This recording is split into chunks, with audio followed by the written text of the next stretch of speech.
Hello, Paul again here from EMD Automotive at Caringbah, Sydney. This is the actual Mercedes-Benz that we were working on before. Just want to show you what we're doing. So everything is back together here, as you can see, all back together. Just done a vacuum evacuation of the actual cooling system. So you can see the actual take this part off.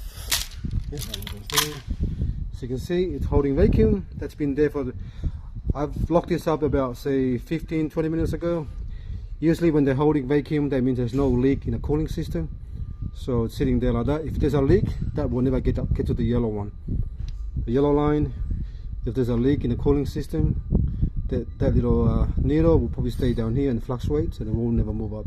So we usually just evacuate the air. So as you can see the cooling hose is all squashed like that because all the air has been removed, and that's why it's holding vacuum. So now I'm happy with this one. So now we're going to actually fill it up with the actual coolant, Mercedes-Benz coolant, and we're gonna top it up using the actual.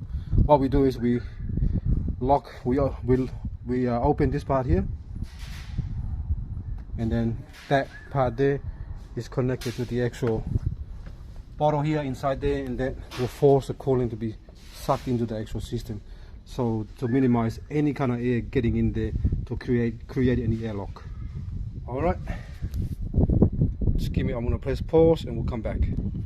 Okay, this is the actual, now so pretty much everything is inside there in the bottom. So all I gotta do now is unlock it and then force the actual cooling system to suck the actual air, the cooling into the actual inside. All right, there you go. I've opened the valve up, see, that's coming down and this is going down.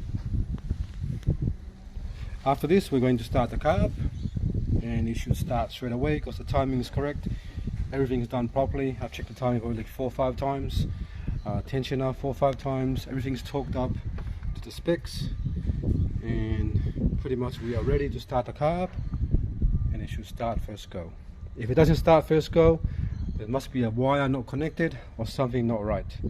Usually a car like this, 5-6 seconds, it should start straight away. Alright, so now that should come to 0. That means all the fluids are full. Okay, now it's 0. So that means the system is full, pretty much full anyway, as you can see here. Now we're going to actually start the car up. I'll take this off and we'll start it up. Alright, now we are ready to start this car up. Everything's back on. Okay, start up. Moment of truth.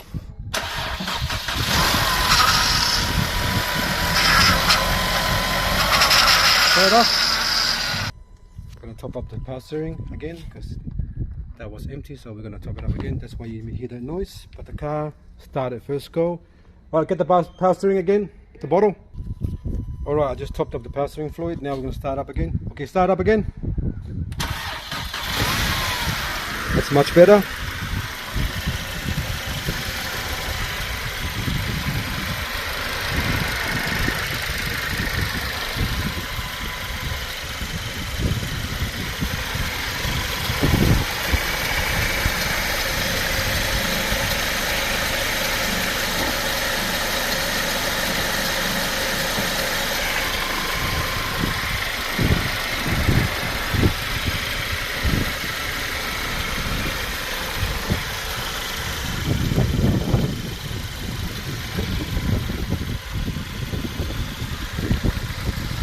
Turn it off.